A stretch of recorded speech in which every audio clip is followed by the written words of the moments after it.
Episode की start में किम के बदले जस्टिस मिन रिपोर्टर्स को बताते हैं कि योहान ने अब तक किए हुए सारे ट्रायल्स को मैनिपुलेट किया है और सभी सबूतों के साथ छेड़छाड़ भी की है। योहान के खिलाफ इतनी सारी बातें सुनने के बाद रिपोर्टर्स के पास योहान को लेकर कई सारे सवाल थे, पर जस्टिस मिन उन सवालों का जवाब नहीं देते और किम को लेकर वहाँ से चले जाते हैं। कोर्ट रूम के अंदर योहान सभी देशवासियों से कहता है कि वो इस मैटर में जल्द से जल्द अपना स्टेटमेंट जारी करेगा। साथ ही साथ योहान उस गुंडे को भी छोड़ देता है। जाते जाते भी वो गुंडा योहान से कहता है कि तुमसे जल्द मुलाकात होंगी। वाओ, मतलब प्राण जाए पर अकड़ न जाए, है ना। दूसरी तरफ प्रेसिडेंट हियो और उनके साथीदार इस बात को लेकर खुश थे कि किम और योहान आपस में ही लड़ रहे हैं और उनकी लड़ाई से फायदा हो रहा था तो सिर्फ प्रेसिडेंट हियो और उनके साथीदारों को। प्रेसिडेंट हियो अपने साथीदारों से कहते भी है कि मेरा चहेता गुंडा इतनी आसानी से मरने वालों में से नहीं है। प्रेसिडेंट हियो की ये बात सुनकर चेयरमैन मिन प्रेसिडेंट हियो से पूछते भी है, पर तुम तो अपने चहेते गुंडे की जान बचाने के लिए इलेक्ट्रिसिटी कट आउट करवाने वाले थे ना। चेयरमैन मिन की ये बात सुनकर प्रेसिडेंट हियो हंसने लगते हैं और उनसे कहते हैं कि वो तो मैंने सिर्फ अपने चहेते गुंडे को दिलासा देने के लिए कहा था ताकि वो मेरी और तुम सबकी सच्चाई सबको ना बताए। साथ ही साथ प्रेसिडेंट हियो अपने साथीदारों से ये भी कहते हैं कि मैंने तो यहाँ तक प्लानिंग कर ली थी कि जैसे ही मेरा चहेता गुंडा सच्चाई बताने के लिए अपना मुंह खोलेगा, मैं अपने हाथों से इलेक्ट्रिक शॉक का वोल्टेज इतना बढ़ा दूंगा कि वो गुंडा वहीं पर मर जाएगा। प्रेसिडेंट हियो की हैवानियत सुनने के बाद उनके साथीदार भी थोड़ा अनकंफर्टेबल फील करने लगते हैं। दूसरी तरफ योहान किम के उठाए इस कदम से बहुत ही ज्यादा अपसेट था। योहान खुद से कहता भी है कि एक बार फिर से दुनिया ने उसे डेविल समझ लिया है। किम जब योहान से मिलने आता है तो योहान किम से कहता भी है, मेरी ये पीठ में छुरा घोंपने के बाद तुम मुझसे कैसे मिलने आ सकते हो। तो किम कहता है कि मैं बस आपको गुड बाय कहने आया था। किम योहान को गुड बाय कहते वक्त मैनिपुलेट करता है और साथ ही साथ उसे डेविल भी बुलाता है उसके आज के एक्शंस के लिए। योहान को किम की कही गई ये बात इस कदर चुभती है कि वो किम का गला पकड़ लेता है।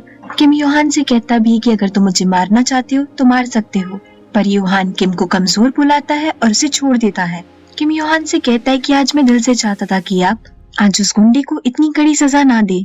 किम की इस बात का योहान कोई जवाब नहीं देता तो किम खुद से ही योहान के ऑफिस से बाहर चला जाता है।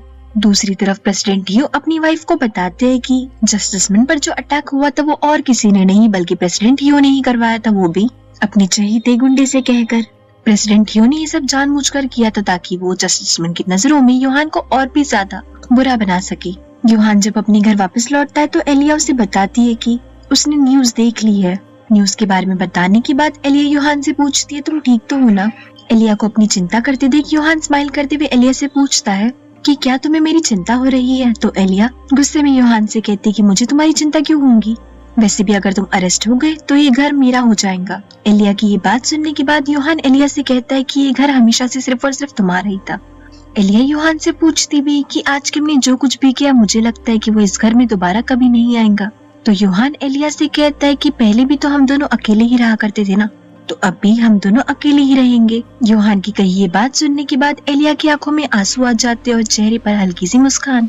अगले दिन सियोना प्रेसिडेंट हियो, चेयरमैन मिन और चेयरमैन पार्क से कहती कि अब उन्हें योहान से डरने की कोई जरूरत नहीं है, पर प्रेसिडेंट हियो सियोना की बात को बीच में काटते हुए कहते कि हम लोगों ने जो चीज शुरू की है उसे हमें खत्म भी करना चाहिए, ना कि बीच में छोड़ देना चाहिए। प्रेसिडेंट हियो की बातें उनके वायरस वाले प्लान की तरफ इशारा कर रही थी। सियोना प्रेसिडेंट हियो को समझाने की कोशिश भी करती कि उनके वायरस वाले प्लान की वजह से इस देश की इकोनॉमी पर बहुत बुरा असर पड़ेगा, पर प्रेसिडेंट हियो की मोटी बुद्धि में ये बात कहाँ जाने वाली थी। उल्टा वो सियोना को ही नीचा दिखाने लगते हैं और सियोना से ये भी कहते हैं कि उसे अपनी औकात नहीं भूलनी चाहिए। इतना कहने के बाद प्रेसिडेंट हियो और भी ज्यादा बकवास करने लगते हैं। सियोना फिर से प्रेसिडेंट हियो को समझाते हुए कहती है कि वायरस की वजह से लोग प्रोटेस्ट भी कर सकते हैं, पर प्रेसिडेंट हियो सियोना से कहते हैं कि जो भी प्रोटेस्ट करेगा उसे मैं जिंदा नहीं छोड़ूंगा। सियोना से प्रेसिडेंट हियो की बकवास जब सहन नहीं होती तो वो उनके पास जाकर उन्हें खींच कर थप्पड़ मारती है। इस बात से शॉक प्रेसिडेंट हियो सियोना से पूछते भी कि ये तुम क्या कर रही हो। यही नहीं, प्रेसिडेंट हियो चेयरमैन पार्क और चेयरमैन मिन से भी मदद की गुहार लगाते, पर वो दोनों तो साइड में बैठकर स्नैक्स एंजॉय कर रहे थे। सियोना प्रेसिडेंट हियो से कहती कि भूलो मत, तुम बस मेरे हाथ की कठपुतली हो और इससे ज्यादा कुछ भी नहीं। सियोना का ये रूप देखने के बाद प्रेसिडेंट हियो कॉल करके अपने सेक्रेटरी को कमरे में बुलाते, पर प्रेसिडेंट हियो का सेक्रेटरी भी सियोना के ऑर्डर्स को फॉलो करता है और प्रेसिडेंट हियो की तरफ ही गन पॉइंट आउट करता है। अपनी सेक्रेटरी को भी सियोना की साइड देखकर प्रेसिडेंट हियो को समझ ही नहीं आता कि वो करे भी तो क्या करे। सियोना से डरकर प्रेसिडेंट हियो एक कोने में जाकर बैठ जाते हैं। फ्लैशबैक में हम देखते कि सियोना ने पिछली रात ही चेयरमैन मिन और चेयरमैन पार्क से हाथ मिला लिया था ताकि वो तीनों मिलकर प्रेसिडेंट यू को अपने अंगूठे के नीचे दबा सके। थोड़ी देर बाद सियोना योहान से मिलने जाती है और उससे कहती है कि मैं तुम्हें आखिरी मौका देना चाहती हूँ ताकि तुम इस देश के प्रेसिडेंट बन पाओ और अपने ऊपर लगे हुए सारे इल्जामों से छुटकारा पा सको। सियोना के दिए हुए इस ऑफर पर योहान स्माइल करते हुए कहता है कि तुम बस मुझे अपने हाथों की कठपुतली बनाना चाहती हो, जो कि मुझे बिल्कुल भी मंजूर नहीं है। साथ ही साथ योहान सियोना से ये भी कहता है कि तुम हमेशा उस चीज को क्यों पाना चाहती हो जो तुम्हारी औकात से बाहर है। योहान की इस बात पर सियोना को इतना गुस्सा आता है कि वो योहान पर हाथ उठाती है, पर योहान को मार नहीं पाती है। योहान के कहे हुए इन कड़वे शब्दों की वजह से सियोना रोते हुए योहान के ऑफिस से बाहर चली जाती है।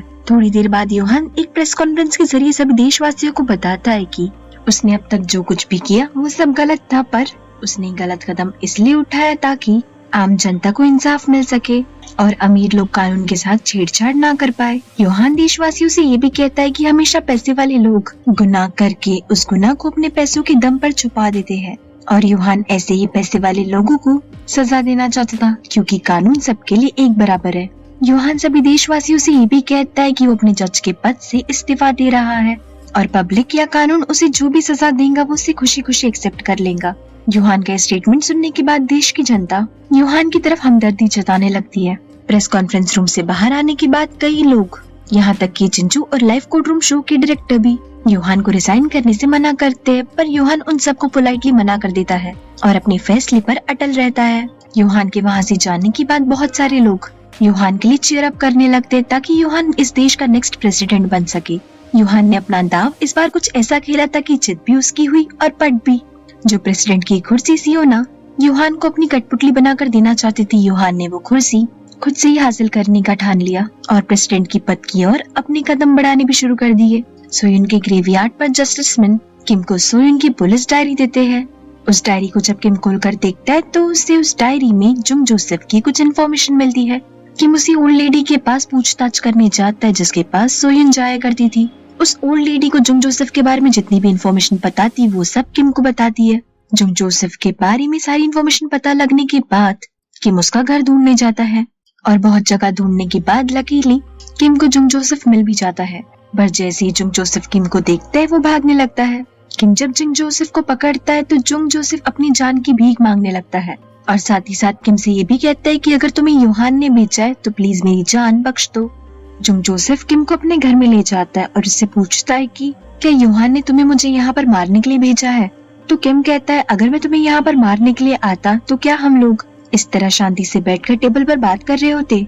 किम की सारी बातें सुनने के बाद जुंग जोसेफ किम को बताता है कि उस दिन जो चर्च में आग लगी थी उसके कल्प्रिट का एक सीसीटीवी फुटेज जुंग जोसेफ के पास था। चर्च वाले हादसे के कुछ दिनों बाद योहान जुंग जोसेफ के पास आया था ताकि वो सीसीटीवी फुटेज डिलीट करवा सके। साथ ही साथ योहान ने जुंग जोसेफ को चर्च वाली आग का सीसीटीवी फुटेज डिलीट करने के लिए कई सारे पैसे भी दिए थे, पर जुंग जोसेफ ने लालच में आकर उस सीसीटीवी फुटेज का एक कॉपी भी बना लिया था और योहान को इस बारे में नहीं बताया था। कुछ महीनों बाद योहान ने अपने एक आदमी को जुंग जोसेफ के पास भेजा। उस आदमी ने जुंग जोसेफ को इतना टॉर्चर किया कि जुंग जोसेफ डर गया और सीसीटीवी फुटेज की कॉपी उसने योहान के भेजे हुए उस आदमी के हाथ में दे दी। जुंग जोसेफ की सारी बातें सुनने के बाद किम उससे पूछता है कि तुम्हारे चेहरे पर इतने चोट के निशान कैसे आए? तो जुंग जोसेफ बताता है कि कुछ दिनों पहले एक पुलिस ऑफिसर मुझसे मिलने आई थी, पर उस पुलिस ऑफिसर के पास में वारंट नहीं था, तो मैंने उस पुलिस ऑफिसर को कुछ भी नहीं बताया और उन्हें खाली हाथी यहाँ से जाना पड़ा। जुंग जोसेफ किम को ये भी बताता है कि कल रात फिर से योहान का आदमी आया था और उसने मुझसे पूछा कि मैंने उस पुलिस ऑफिसर को कुछ बताया तो नहीं। जुंग जोसेफ ने जब ना में जवाब दिया तो योहान के आदमी ने जुंग जोसेफ को फिर से बहुत मारा। जुंग जोसेफ किम को ये भी बताता है कि वो आदमी हमेशा उसके घर के बाहर ही अपनी कार पार्क किया करता था। जुंग जोसेफ के घर के बाहर लगा हुआ सीसीटीवी फुटेज चेक करने के बाद किम को पता चलता है कि जुंग जोसेफ जो कुछ भी कह रहा था वो सब सच है। सब कुछ पता चलने के बाद किम जब जस्टिस मिन को कॉल करता है तो जस्टिस मिन किम को बताते हैं कि उन्हें किसी भी हालत में उस आदमी को पकड़ने की जरूरत है, क्योंकि अगर जुंग जोसेफ सच बोल रहा है तो योहान उस आदमी को मरवाने में देर नहीं करेगा ताकि वो सभी एविडेंस को छुपा सके। घर जाते वक्त किम ये सोचता है कि जब उसने जुंग जोसेफ से पूछा था कि उस फुटेज के अंदर क्या है तो जुंग जोसेफ ने किम को उस फुटेज के बारे में बताने से साफ साफ इनकार कर दिया था, क्योंकि जुंग जोसेफ के हिसाब से उसे यूहान ने वार्न किया था कि अगर उसने इस फुटेज के बारे में किसी को भी बताया तो यूहान उसे जिंदा नहीं छोड़ेगा। उसी रात किम को जब उस फुटेज वाली आदमी की कार मिलती है तो किम पासी के घर में छानबीन करने जाता है। किम जैसे ही घर का दरवाजा खोलता है वो देखता है कि एक अनजान इंसान उसी फुटेज वाली आदमी की लाश के पास बैठा हुआ था, और जैसे वो अनजान इंसान किम को देखता है वो विंडो से भाग जाता है। किम उस इंसान का पीछा करने की कोशिश भी करता है पर वो इंसान बहुत दूर निकल चुका था। किम जब उस सीसीटीवी फुटेज वाले आदमी का चेहरा देखता है तो उसके पैरों तले जमीन सरक जाती है, क्योंकि ये वही आदमी था जिसने सोयुन के ऊपर गोली चलाई थी, यानी कि सोयुन की जान ली थी। किम उस आदमी का फोन चेक करता है और उस आदमी की लास्ट डायल्ड कॉल पर कॉल करता है। कॉल करने पर किम को पता चलता है कि इस आदमी का लास्ट डायल्ड नंबर और किसी का नहीं बल्कि यूहान का है। इस आदमी का कॉल लॉग देखने के बाद किम को यकीन हो जाता है कि सोयुन का मर्डर यूहान ने ही करवाया है। सब कुछ जानने के बाद किम को समझ ही नहीं आ रहा था कि जिस इंसान पर उसने इतना ज्यादा भरोसा किया उसी इंसान ने उसे कैसे धोखा दे दिया। यूहान का सच जानने के बाद किम के सर मानो यूहान का खून सवार हो गया था। किम बहुत गुस्से में यूहान के घर जाता है और एक चाकू से यूहान पर अटैक करता है। यूहान किम के किए गए इस वार को रोक लेता है और किम से कहता है कि तुम मुझे मार सकते हो, पर क्या तुम श्योर हो कि मुझे मारने के बाद तुम इस बात को रिग्रेट नहीं करोगे। यूहान की ये बात सुनने के बाद किम की आंखें नम हो जाती है और वो चाकू नीचे छोड़ देता है। किम यूहान से पूछता है कि तुम सोयुन को कैसे मार सकते हो, तो यूहान किम से कहता है कि उसने सोयुन को नहीं मारा। तो किम यूहान से कहने लगता है कि सारे सबूत इसी तरफ इशारा कर रहे हैं कि तुम्ही ने सोयुन को मरवाया है। किम की ये बात सुनने के बाद यूहान चिल्लाते हुए कहता है कि मैंने सोयुन को नहीं मरवाया, और तुम ये बात बहुत अच्छी तरीके से जानते हो कि सबूतों को कितनी आसानी से बदला जा सकता है। यूहान की ये बात सुनने के बाद किम उससे कहता भी है कि तुम झूठ मत कहो, तुमने सोयुन को उसी तरीके से मारा जिस तरीके से तुमने अपने भाई को मारा है। किम यूहान को ये भी बताता है कि आज वो जुंग जोसेफ से मिला था। जुंग जोसेफ का नाम सुनते ही हमें यूहान की आंखों में एक अजीब सा डर देखने को मिलता है। यूहान किम को कन्फ्रंट करने की कोशिश भी करता है कि वो जुंग जोसेफ से कैसे मिला, पर तभी ही जस्टिसमैन पुलिस के साथ यूहान के घर आ जाते हैं और यूहान से कहते हैं कि उसे सोयुन के मर्डर के लिए अरेस्ट किया जा रहा है। यूहान किम से पूछता भी कि तुम ऐसे झूठ पर कैसे यकीन कर सकते हो कि मैंने ही अपने भाई और सोयुन को मरवाया। यूहान के इस सवाल का किम के पास कोई जवाब नहीं था। तभी यूहान के घर सियोना आती है। सियोना को यूहान के घर देखकर किम सोच में पड़ जाता है और जस्टिसमैन से पूछता है कि ये यहाँ पर क्या कर रही है। जस्टिसमैन किम के सवाल को इग्नोर करते हुए सियोना को वेलकम करते हैं। जस्टिसमैन का ये व्यवहार देखकर किम को समझ ही नहीं आ रहा था कि यहाँ पर हो क्या रहा है। तभी सियोना किम से कहती है कि इत्तेफाक एक बार हो सकता है, बार बार नहीं। तुम्हारी शक्ल आइजैक से मिलती है, ये एक इत्तेफाक था, पर तुम्हारा यूहान के अंडर काम करना ये एक इत्तेफाक नहीं बल्कि मेरी साजिश थी। फ्लैशबैक में हम देखते हैं कि सियोना पहले से ही जानती थी कि किम की शक्ल आइजैक से मिलती है, और सियोना ये भी जानती थी कि जस्टिसमैन यूहान से नफरत करते हैं। तो किम को यूहान के खिलाफ इस्तेमाल करने के लिए सियोना ने जस्टिसमैन से हाथ मिलाया। सियोना बहुत अच्छी तरीके से जानती थी कि आइजैक यूहान की कमजोरी है और वो इसी कमजोरी का फायदा किम के रूप में उठाना चाहती थी। सारा सच सामने आने के बाद किम जस्टिसमैन से पूछता है कि आप मुझे इतना बड़ा धोखा कैसे दे सकते हैं। तो जस्टिसमैन किम से कहते हैं कि ये सब समझने के लिए तुम अभी बहुत छोटे हो। इतना कहकर जस्टिसमैन वहाँ से चले जाते हैं। किम की नजर जैसी सियोना की जासूस पर पड़ती है उसे समझ आता है कि उस सीसीटीवी फुटेज वाले आदमी को और किसी ने नहीं बल्कि सियोना की जासूस ने ही मारा है। सब कुछ समझ आने के बाद किम पुलिस ऑफिसर से कहने की कोशिश भी करता है कि यूहान भी कसूर है और ये सब सियोना और जस्टिसमैन की सोची समझी चाल है। पर यूहान किम को बीच में रोकते हुए कहता है कि यहाँ पर मौजूद सारे पुलिस ऑफिसर सियोना के पालतू है, तो उन्हें सच बताकर कुछ भी हासिल नहीं होगा। किम सियोना से कहता भी है तो इन सब के पीछे तुम थी, तुमने जुंग जोसेफ को झूठ कहने के लिए मैनिपुलेट किया। किम के लगाए हुए इन इल्जामों को सियोना नकारने लगती है और किम से कहती है कि जुंग जोसेफ ने तुमसे जो कुछ भी कहा वो सब सच था, और यूहान ने सच में सीसीटीवी फुटेज छुपाने के लिए जुंग जोसेफ को एक मोटी रकम दी। हाँ, ये बात अलग है कि दूसरी बार जुंग जोसेफ को टॉर्चर मेरे आदमी ने किया और जुंग जोसेफ से सीसीटीवी फुटेज की कॉपी भी ले ली।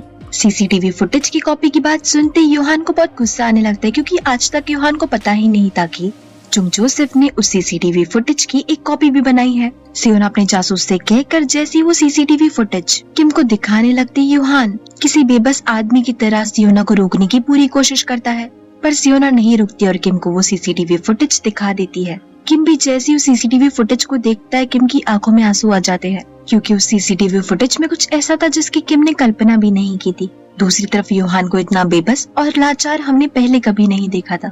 शौक से किम के हाथों वो फोन ही छूट जाता है और फ्लैशबैक में हम देखते हैं कि चर्च के हादसे वाले दिन एलिया चर्च के एक रूम में बैठकर अपने टेडी के साथ प्रे कर रही थी। एलिया अपने टेडी को जैसे आग के पास में ले जाती है, यूहान खिड़की से एलिया को देख लेता है और एलिया को इशारों से मना करता है कि उसे आग से दूर रहना चाहिए।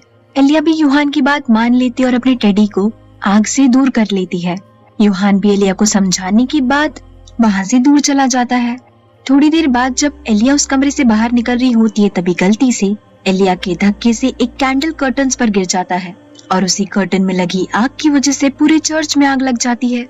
बैक इन प्रेजेंट सियोना यूहान से कहती है कि अगर एलिया को पता चला कि उसी की वजह से उसके माँ बाप की जान गई है तो उसे कितना बुरा लगेगा ना। साथ ही साथ सियोना यूहान से ये भी कहती है कि तुमने अपनी पूरी जिंदगी बस इसी सच को छुपाने में गुजार दी कि एलिया ने ही उसके माँ बाप का कत्ल किया है। एलिया जैसे ही अपने कमरे से बाहर निकलती है और यूहान को इस हालत में देखती है, वो डर के मारे चिल्लाने लगती है।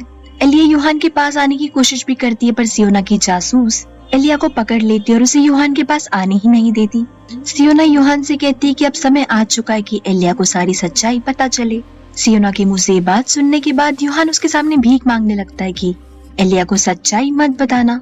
यूहान की आंखों में एलिया के लिए दर्द और प्यार साफ साफ दिखाई दे रहा था। इसी दर्द और प्यार को देखकर सियोना यूहान से कहती है कि मैं हमेशा से तुम्हारी आंखों में खुद के लिए यही तड़प और प्यार दिखना चाहती थी। इतना कहने के बाद सियोना पुलिस ऑफिसर को यूहान को यहाँ से ले जाने के ऑर्डर्स देती है।